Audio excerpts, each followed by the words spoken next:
우리에게 주시는 하나님 말씀은 마가복음 6장 30절에서 44절 말씀입니다. 사도들이 예수께 모여 자기들이 행한 것과 가르친 것을 낱낱이 고하니 이르시되 너희는 따로 한적한 곳에 가서 잠깐 쉬어라 하시니 이는 오고 가는 사람이 많아 음식 먹을 겨를도 없습니다. 이에 배를 타고 따로 한적한 곳에 갈 때 그들이 가는 것을 보고 많은 사람이 그들인 줄 안지라. 모든 거울로부터 도보로 그곳에 달려와 그들보다 먼저 갔더라. 예수께서 나오사 그 무리를 보시고 그 목자 없는 양 같음으로 인하여 불쌍히 여기사 이에 여러 가지로 가르치시더라. 때가 저물어가며 제자들이 예수께 나와 여짜오되 이곳은 빈들이요 날도 저물어가니 무리를 보내어 두루 촌과 마을로 가서 무엇을 사 먹게 하옵소서. 대답하여 이르시되 너희가 먹을 것을 주라 하시니 여짜오되 우리가 가서 200데나리온의 떡을 사다 먹으리까. 이르시되 너희에게 떡 몇 개나 있는지 가서 보라 하시니 알아보고 이르되 떡 5개와 물고기 2마리가 있더이다 하거늘 제자들에게 명하사 그 모든 사람으로 때를 지어 푸른 잔디 위에 앉게 하시니 때로 몇백 명씩 또는 50명씩 앉은지라. 예수께서 떡 5개와 물고기 2마리를 가지사 하늘을 우러러 축사하시고 떡을 떼어 제자들에게 주어 사람들에게 나누어 주게 하시고 또 물고기 2마리도 모든 사람에게 나누시매 다 배불리 먹고 남는 떡 조각과 물고기를 12바구니에 차게 거두었으며 떡을 먹는 남자는 5,000명이었더라. 아멘. 오늘 말씀은 오병이어입니다. 사복음서에 모두 기록된 말씀인데요. 오늘 말씀을 통해서 예수님은 어떤 분인지, 제자는 어떤 사람인지 살펴보겠습니다. 먼저 오늘 본문에 나타나는 예수님은 어떤 분입니까? 예수님은 우리의 모든 필요에 관심을 가지시는 분이십니다. 예수님은 제자들에게 쉼이 필요하다는 것을 아셨습니다. 31절입니다. 이르시되 너희는 따로 한적한 곳에 가서 잠깐 쉬어라 하시니 이는 오고 가는 사람이 많아 음식 먹을 겨를도 없습니다. 예수님과 제자들은 음식 먹을 겨를조차 없었습니다. 오고 가는 사람들이 많았기 때문입니다. 더구나 제자들은 전도 여행에서 막 돌아왔습니다. 그들이 예수님이 주신 권능으로 얼마나 놀라운 일을 행했는지, 어떻게 회개의 복음을 가르쳤는지 보고했습니다. 둘씩 앞다투어 흥분해서 보고했는데요. 보고를 마친 뒤에도 쉬지 못했습니다. 예수님은 그들에게 쉼이 필요한 것을 아셨습니다. 사람들이 있는 도시에서는 쉬기 어려운 걸 아시고 한적한 곳으로 이끄시는데요. 한적한 곳은 광야를 가리킬 때가 많습니다. 쉬기에 최적인 장소 광야로 그들을 이끄셨습니다. 하지만 사람들이 예수님과 제자들이 쉬도록 내버려 두지 않았습니다. 예수님과 제자들이 배를 타고 외딴 곳으로 떠났는데 사람들은 그 배가 향하는 곳을 보고는 달려갔습니다. 피곤한 제자들이 배를 저었으니 천천히 노를 저었겠지만 사람들의 열심이 얼마나 특심이었는지 제자들이 도착했을 때에는 이미 많은 사람들이 와서 기다리고 있었습니다. 달려서 도착해 있는 그 많은 사람들을 보면서 예수님은 그들에게 참된 목자가 필요한 것을 알았습니다. 참된 목자의 가르침이 필요한 것을 알았습니다. 성경은 왕을 목자로 표현할 때가 많지요. 지금 유대에는 왕이 있었습니다.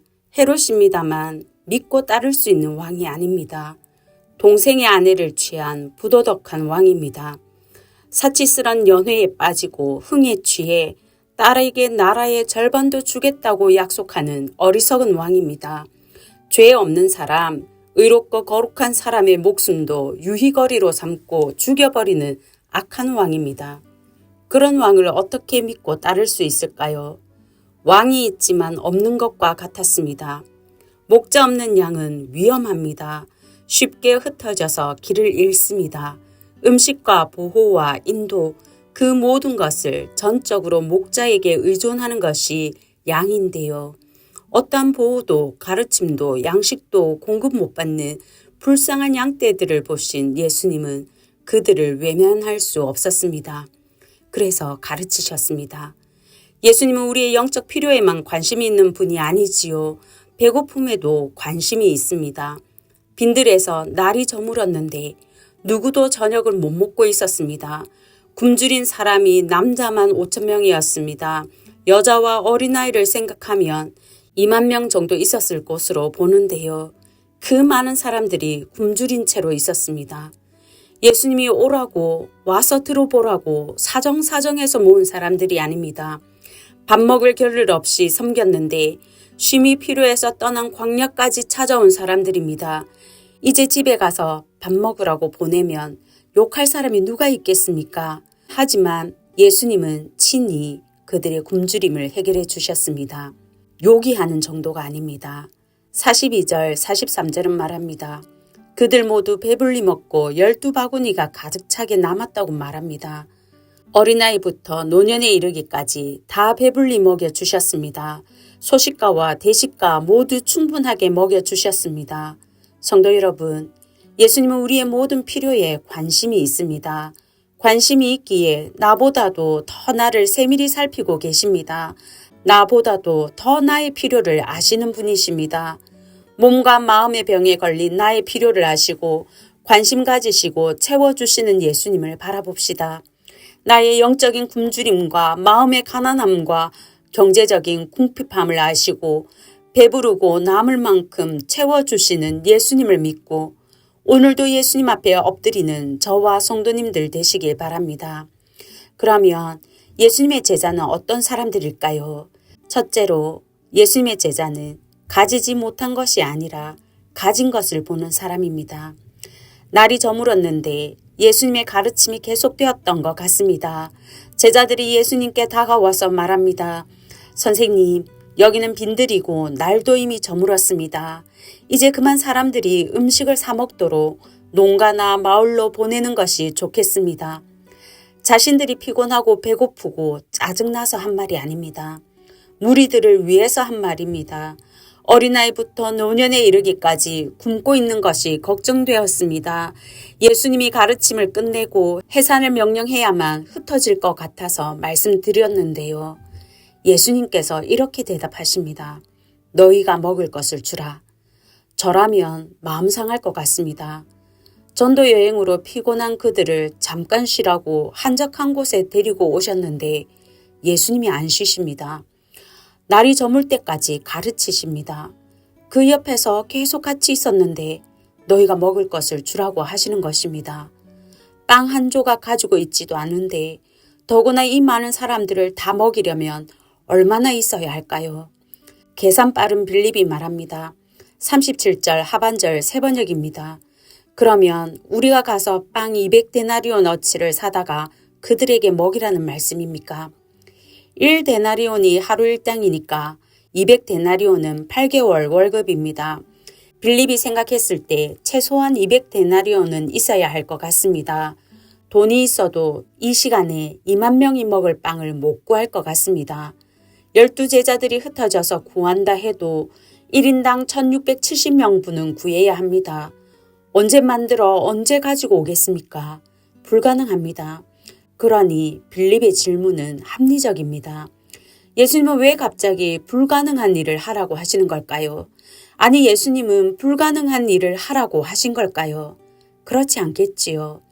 예수님은 심지 않은 데서 거두는 분이 아니십니다. 뿌리지 않은 데서 모으는 악한 분이 아니십니다. 빌립의 질문에 예수님은 이렇게 답하십니다. 너희에게 빵이 얼마나 있느냐? 가서 알아보아라. 이것을 보면 예수님이 하신 너희가 먹을 것을 주라는 말씀은 먼저 너희가 가진 것이 무엇인지 보아라 라고 하신 것 같습니다. 제자들은 그들이 가지지 못한 것을 보았습니다. 부족한 떡과 환경적인 제약을 보았습니다. 하지만 예수님은 그들이 가진 것을 보길 원하셨습니다. 제자들이 가진 것은 무엇입니까? 예수님입니다. 질병과 자연과 귀신도 굴복하는 하나님의 거룩하신 아들 예수님을 가졌습니다. 그들에게 능력을 주시고 많은 귀신을 쫓아내고 많은 질병을 고치게 하신 능력의 예수님이 그들과 함께 있었습니다. 하지만 그들은 그들이 가진 예수님을 보지 못했습니다. 불가능한 상황만 봤습니다. 창조주 예수님을 가지고도 가지지 못한 많은 떡 때문에 불가능하다고 생각했습니다. 예수님은 한 어린아이의 도시락만 있어도 충분했는데 말입니다. 물고기 2마리와 보리떡 5개만 있어도 2만 명을 먹일 수 있는 예수님인데 그 주님을 보지 못했습니다. 성도 여러분, 가지지 못한 것을 보면 불평이요, 불만이요, 불신앙뿐입니다. 가지지 못한 것을 보면 하나님을 바라볼 수 없습니다. 내가 가진 것이 보잘것없어도 주님 손에 들리면 큰 역사가 일어나는 것을 믿으시기 바랍니다. 내가 가진 것이 하나도 없어도 내가 소유한 창조주 하나님을 바라보시는 저와 성도님들 되시길 바랍니다. 둘째로, 예수님의 제자는 이해가 안 되어도 순종하는 사람들입니다. 예수님께서 떡 몇 개가 있는지 가서 보라 했을 때 제자들이 떡 5개와 물고기 2마리를 가지고 옵니다. 그것을 받아든 예수님께서 제자들에게 말씀하십니다. 사람들을 때를 지어 앉게 하라고. 이때 제자들은 무슨 생각을 했을까요? 도대체 저 떡 5개와 물고기 2마리로 어떻게 하시려고 때로 앉히라고 하시지? 이해가 안 되었을 것입니다. 하늘을 쳐다보고 축복 기도하신 다음에 떡을 떼어서 제자들에게 주시면서 나누어 주라고 하십니다.